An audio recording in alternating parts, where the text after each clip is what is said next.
안녕하세요. 콤마성의 곱슬리입니다. 오늘은 신비의 점토광물 일라이트에 대해서 알아보려고 합니다. 2021년 4월 일본 정부가 후쿠시마 원자력발전소의 방사능 오염수를 바다로 방류하겠다고 발표하였죠. 바닷물은 움직이니까 일정 시간이 지나면 전 세계의 바다로 퍼져 나가겠죠. 가장 가까운 이웃에 있는 우리나라는 큰 걱정거리입니다. 2011년 3월 11일 후쿠시마 원전 사고가 있었고 8월 초 후쿠시마 제1원전에서 시간당 2170mS에 이르는 고농도 방사능이 포함된 수증기가 계속 피어오른다는 뉴스가 나왔었어요. 성인에게 1년간 허용된 방사능 한계치 1mS에 비교하면 이 초고농도 방사능이 인체와 각종 동식물에 얼마나 치명적인 손상을 입힐지 상상이 안 되는 수치죠. 뿐만 아니라 도쿄전력은 후쿠시마 원전 사고 직후 방사능 오염수 1만 톤 이상을 무단 방류하였고 그 이후에도 엄청난 양의 오염수와 오염된 지하수가 인근 바다로 유출되고 있다고 합니다. 방사능 오염수가 어떤 경로로 얼마나 지하로 흘러들어갔을지 상상이 안 되죠.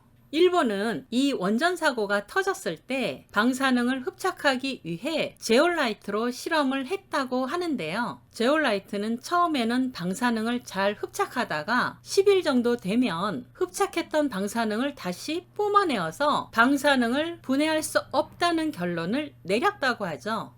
하지만 일라이트는 방사능 세슘 137의 흡착 및 분해 특성이 매우 강하다는 실험 결과가 나왔다고 하죠. 일본의 오염된 지하수나 상수도원의 방사선 물질을 제거할 수 있는 유일한 희망이라고 생각됩니다.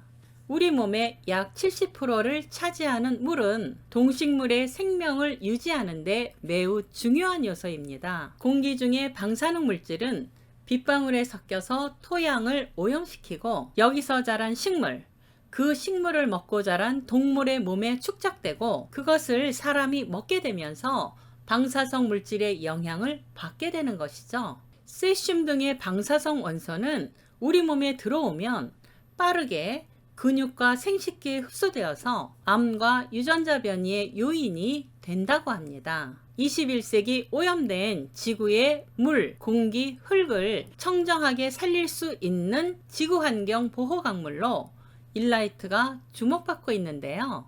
이미 일라이트는 5천여 년 전에 지필된 것으로 알려진 신농본 초경에 의료민간요법으로 사용된 기록이 있고 본초강목, 본초용법, 동의보감, 약성부 등의 신묘한 보양제로 기록되어 있습니다.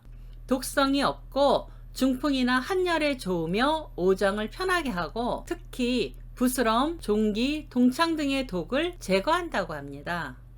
운모석의 일종인 일라이트는 1937년 일리노이주에서 발견되었는데 그린 박사 등이 일리노이주 지명을 따서 이름을 지었다고 합니다. 입자의 크기가 매우 작은 2 내지 4 마이크로미터이고 규산염 점토 광물로서 캐나다 퀘벡, 미국 일리노이, 중국 사천, 호주 등의 소량 존재할 뿐이었는데 우리나라는 1985년 처음 알려지게 되었죠. 충북 영동에 대량의 맥상으로 존재하는데 세계적으로 유일하며 고순도의 최고 가치의 일라이트가 밀집되어 있는 노천 광상은 지질학적으로 볼 때 불가사의한 기적 같은 일이라고 합니다.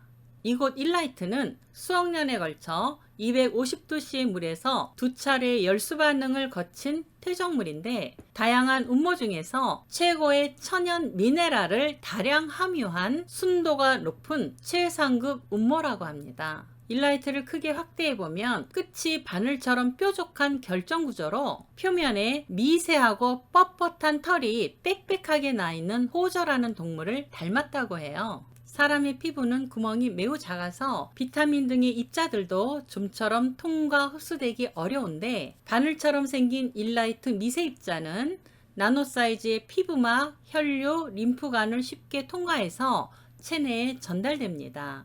일라이트 입자가 매우 작아서 미국 조지아 공과대학의 화학 및 생체 분자공학부 교수 마크 프라우니츠 박사는 이 마이크로 니들의 약물 전달 기능이 주사보다 더욱 효과적이라고 판단하였으며, 아프리카에는 일종의 폐결핵균인 마이코박테리움이라는 균에 의해 살이 썩어 들어가는 브룰리 얼서의 치료법을 40년간 찾지 못했었는데 그린 일라이트로 탁월한 치료 효과를 보았다고 발표하였죠. 2001년 영동대학교 구경한 교수의 논문을 보면 일라이트의 유해물질을 포집하는 기능은 나노입자 사이에 있는 공기층이 주변 유해물질들을 끌어들이기 때문이라고 합니다. 실제로 점토광물은 입자와 입자 사이에 미세한 공간 구조를 가지고 있는데 일라이트는 악취, 유해가스, 세균 등까지도 흡착하거나 탈취하는 기능이 특별히 뛰어나다고 합니다. 또 일라이트는 자체에서 음이온을 발생시키고 파장이 길고 진동수가 낮은 원적외선의 방사량이 많아서 인체에 유익한 기능이 있다고 하죠.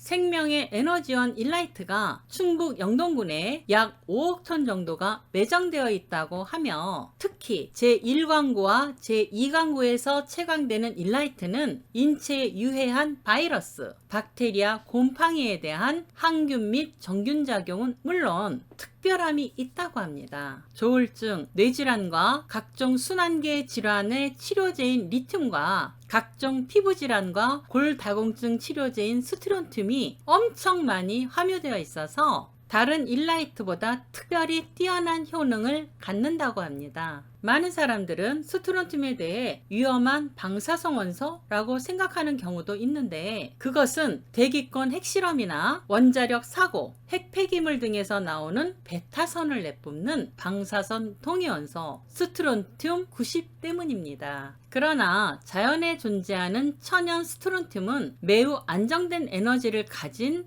스트론튬 동위원소로 인체에도 뼈와 치아의 칼슘을 대체해서 상당량 들어있다고 해요.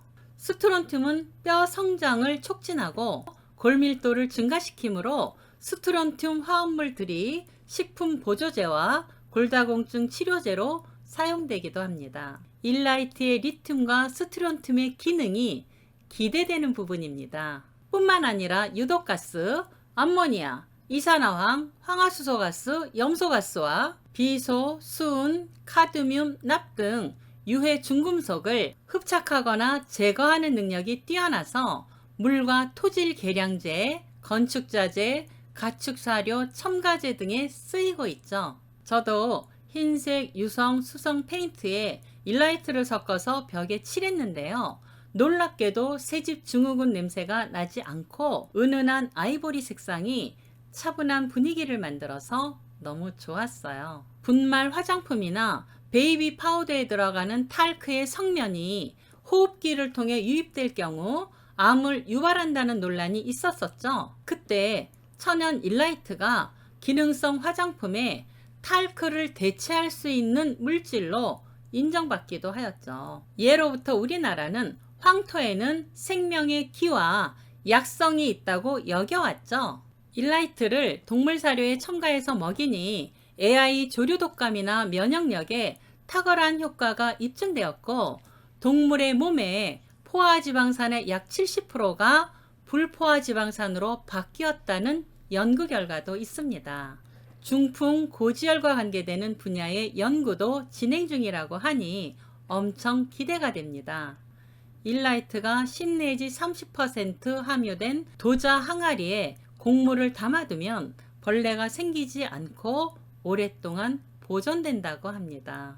순수 일라이트를 약 1200도씨 이상에서 구워서 도자 주얼리로 만들어 보았는데요. 일라이트 세라믹은 생체 에너지를 활성화시키는 원적외선을 다량 방출한다고 합니다. 사실 온도가 높은 물체에서는 여러 파장의 적외선이 나오죠. 그 중에서 인체의 체온에서 나오는 원적외선 936 나노미터는 세포의 생리작용을 최대화한다고 해요. 피부 속 40mm 심층까지 깊숙이 침투해서 말초 모세혈관의 혈액 운동을 더욱 활발하게 하고 혈액순환을 순조롭게 촉진시킨다고 합니다. 원적외선이란 신진대사를 촉진시켜서 자연 치유력을 높여주는 몸에 유익한 파장인데요.